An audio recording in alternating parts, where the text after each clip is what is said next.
ప్రభునందు ప్రియమైన సహోదరి సహోదరులకు మరొకసారి నా హృదయపూర్వక వందనాలు. దేవుని వాక్యం చదివేటువంటి మనకి దేవుడు ఇచ్చినటువంటి కొన్ని హెచ్చరికలు, కొన్ని రిఫరెన్స్లు చూద్దాం. దేవుని వాక్యాన్ని చదివే వారికి దేవుడు ఇచ్చేటువంటి హెచ్చరికలు ఏంటంటే, మొట్టమొదటిగా దేవుడు ఇశ్రాయేలీయులకి ఆజ్ఞలిచ్చినప్పుడు మోషే ద్వారా ఒక విషయాన్ని తెలియపరిచాడు. ద్వితీయోపదేశకాండం 4వ అధ్యాయము 2వ వచనంలో, 12వ అధ్యాయము 32వ వచనంలో, అలాగనే సామెతల గ్రంథము 30వ అధ్యాయము 5-6 వచనాల్లో, అలాగనే ప్రకటన గ్రంథం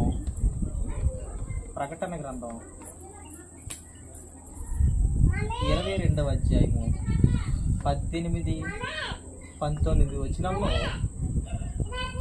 దేవుడు బైబిల్ చదివేవారికి కానీ, బైబిల్ బోధించేవారికి కానీ దేవుడు ఇచ్చిన హెచ్చరికలు ఏంటంటే, కలపకూడదు, దేవుని వాక్యానికి ఏది కలపకూడదు,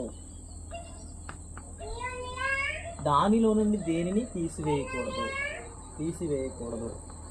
అంటే దేవుని వాక్యానికి ఒక మనుష్యుడు దేవుని మాటకి తన మాటని జోడించకూడదు.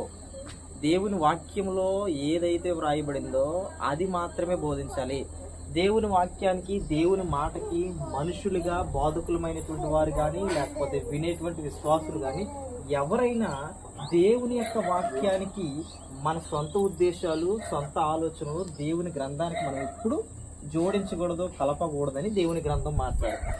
కాబట్టి దేవుని వాక్యాన్ని వినేటువంటి వారికి దేవుడు ఇచ్చిన హెచ్చరికలు ఏంటి అని అంటే, కలపకూడదు, తీసివేయకూడదు. ఇవి దేవుని చేత ఇవ్వబడినటువంటి హెచ్చరికలు. దయతో గమనించాలని ప్రేమపూర్వకంగా కోరుతున్నాను. ఈ రిఫరెన్స్లు దయతో మీ బైబిల్లో మీరు చూడండి, అండర్లైన్ చేసుకునే ప్రయత్నం చేయండి. దేవుని వాక్యానికి ఏమీ కలపకూడదు, ఏమీ తీసివేయకూడదు. Thank you. వందనములు.